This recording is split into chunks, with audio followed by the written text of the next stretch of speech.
नमस्कार, time TV में आपका स्वागत है।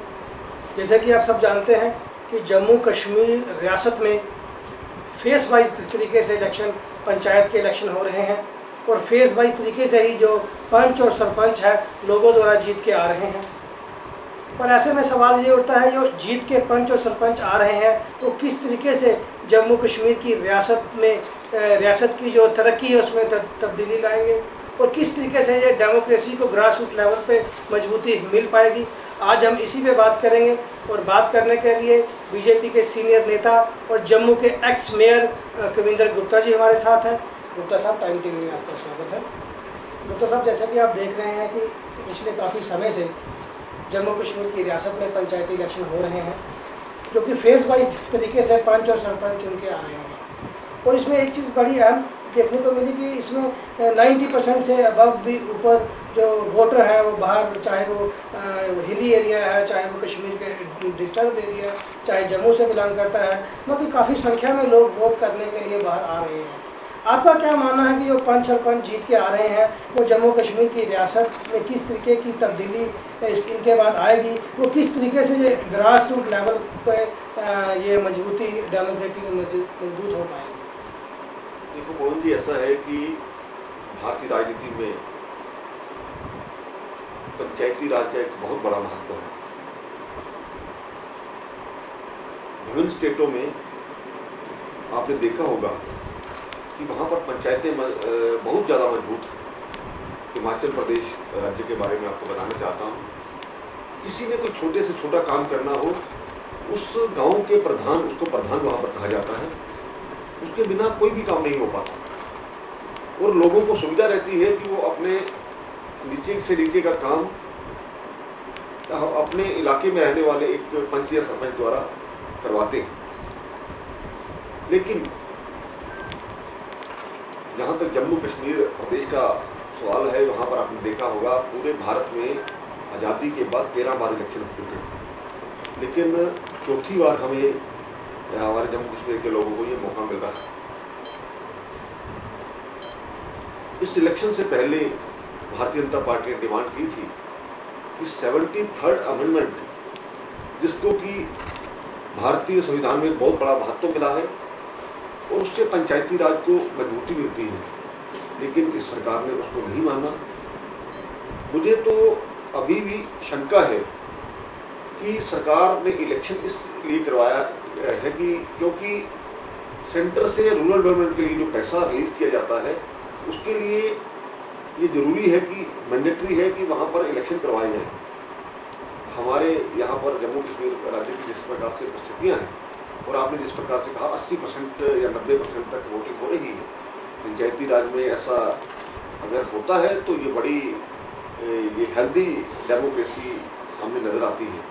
लेकिन मुझे नहीं लगता 90% तक, जहाँ इस स्टेट में बहुत जगह हमें जो रिपोर्ट्स आ रही हैं, रिगिंग हो रही है और लोग निकल करके बाहर आए। लेकिन सरकार को मैं आपके माध्यम से ये कहना चाहता हूँ, अगर आप सचमुच पंचायती राज यहाँ पर काम करना चाहते हैं तो आपको 73rd अमेंडमेंट लागू करनी होगी, तभी सभी जो लोग हैं उसको हेल्दी डेमोक्रेसी का इंजॉय कर सकें। लेकिन आपने 73 की और 74 की बात कर रहे हैं, लेकिन पिछले ही दिनों जैसे जब पंचायत इलेक्शन शुरू हुए हैं, रियासत के general chief minister Omar Abdullah ji ने कहा था कि इसमें कोई 3 टायर की जो इसमें फैसिलिटीज़ है उसमें तुम्हें कुछ विशेष अधिकार दिए जाएंगे। ये देखो, जब हम विधानसभा में MLAs की पे बढ़ाने का कानून लाते हैं तो 1 मिनट में पास हो जाता है। इसी प्रकार से अगर सरकार की ऐसी मंशा थी तो पिछले विधानसभा सत्र में इस प्रकार का एक लाइन में पास होने वाला कानून लाना चाहिए था और जिसमें कहा कि 73rd अमेंडमेंट, क्योंकि उसकी वो पूरा डिफाइन किया गया है कॉन्स्टिट्यूशन में, उसको हम लागू कर रहे हैं। लेकिन अगर लागू, बहुत देर से विभिन्न पार्टियां यहाँ पर चीख के कहती रही कि हम ये कर रहे हैं, वो कर रहे हैं, लेकिन इस प्रकार से अगर मंशा होती तो ये पास कर दिया जाता। आपका इस साफ पे मानना है कि 73-74 अमेंडमेंट अगर हुई होती तो इनको अच्छे अधिकार मिलते, अदरवाइज तो ये सरकार के आगे कठपुतली बन के रह जाएंगे। आपने पिछले पंचायत के इलेक्शन में देखा, पंचों को, सरपंचों को अपने अस्तित्व के बारे में पता ही नहीं है। अगर ये पता होता तो निश्चित रूप से लोगों को एक बेटर एक्सपीरियंस है। मुझे लगता है कि सरकार ईमानदारी से अगर काम करे तो भारतीय राजनीति में ये निश्चय ही एक अच्छा काम साबित होगा। नहीं, आपका ये तो मानना है कि इसमें कुछ ना कुछ तो चेंजिंग आएगी। ये जो मतलब जो दूर दराज के एरिए पहाड़ी क्षेत्र हैं, जब उन लोग उनको नुमाइंदगी दे रहे हैं तो आपकी बात बिल्कुल सही है। ये देखो, कोई भी मोहल्ले में जो चुना जाता है, जो एक इलाके में चुना जाता है, वो निश्चय ही कुछ लोगों को रिप्रेजेंट करता है। जिस प्रकार से हमारे स्टेट में आतंकवाद काफ़ी जड़ों में फैल चुका था, उसको हटाने में इसमें बल मिल सकता है। लेकिन सरकार को भी चाहिए कि उन पंचों और सरपंचों को लगे कि हम अगर हमने यहाँ पर इलेक्शन जीता है, हम चुन करके लोगों के नुमाइंदे बन करके आए हैं, तो हमारा यहाँ पर कोई काम करने का महत्व है, तो निश्चय इसमें कुछ न कुछ चेंजेस नजर आएंगे। तो जैसा कि आपने बोला कि निश्चय इसमें कुछ ना कुछ चेंजिंग आएगी जब पंच सरपंच चुन के आएंगे तो अधिकारों सहित। तो क्या, जैसा कि आप जानते हैं कि जो जम्मू जो लोकल बॉडीज़ के इलेक्शन हैं, जो जम्मू म्यूनसिपल कॉरपोरेशन है, कश्मीर की कॉरपोरेशन है और जो कमेटियाँ हैं लोकल बॉडीज़ की जो इलेक्शन है, ये पिछले काफ़ी समय से ड्यू है। आपको क्या लगता है कि जिस तरीके से पंचायती जो राज है, जो पंचायत के जो चुन के नुमाइंदे आए हैं, उसी तरीके से ये भी उतने ही ज़रूरी है एक अर्बन की डेवलपमेंट करवाने के लिए?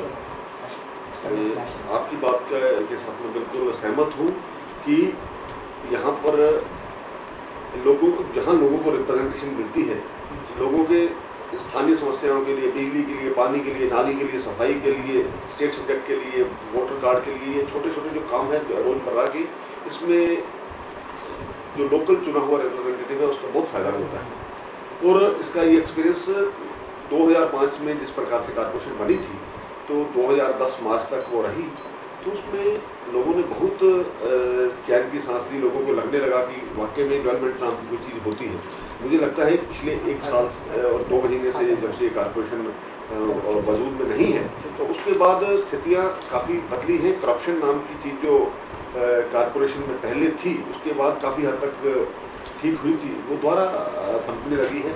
आज आप तो सड़कों में जाते हुए देख सकते हैं किस प्रकार से आपको सफाई नाम की कोई चीज़ नजर नहीं आती, और दादागिरी और गुंडा राज जिस प्रकार से ब्यूरोक्रेट्स द्वारा किया जा रहा है, ये मुझे रोजमर्रा की जिंदगी में ये सामने नजर आता है। तो मैं चाहता हूँ कि स्टेट गवर्नमेंट ईमानदारी इसमें दिखाए। अगर 6 मार्च तक हमारा पीरियड था, तो 6 मार्च तक उससे पहले ये इलेक्शन करवा दिए जाने थे। लेकिन शंका तब होती है कि जैसे आपने 1979 में इलेक्शन हुए, उसके बाद 2005 में इलेक्शन हुए, आगे सरकार की क्या मंशा है। तो अगर इसी प्रकार से लेकिन गुप्ता साहब, मैं कहना चाहूँगा, जो मौजूदा हालत जम्मू कश्मीर रियासत के आप देख रहे हैं जो बने हुए हैं, इसको देखते हुए आपको क्या लगता है कि कब तक ये कॉरपोरेशन के इलेक्शन सरकार करवाने में? देखो, आपने पिछले दिनों बहुत बड़ी यहाँ पर त्रासदी हुई थी लेह में, लेकिन उसके बावजूद वहाँ पर हिल काउंसिल के इलेक्शन हुए। इसी प्रकार से हमारे यहाँ पर एक ऐसा डिपार्टमेंट है, इलेक्शन का जो डिपार्टमेंट है, वो पूरी तरह से अपने काम में लगा रहता है। जहाँ तक वोटर लिस्टों का सवाल है, उन्होंने बार बार उसकी रिवीजन की है।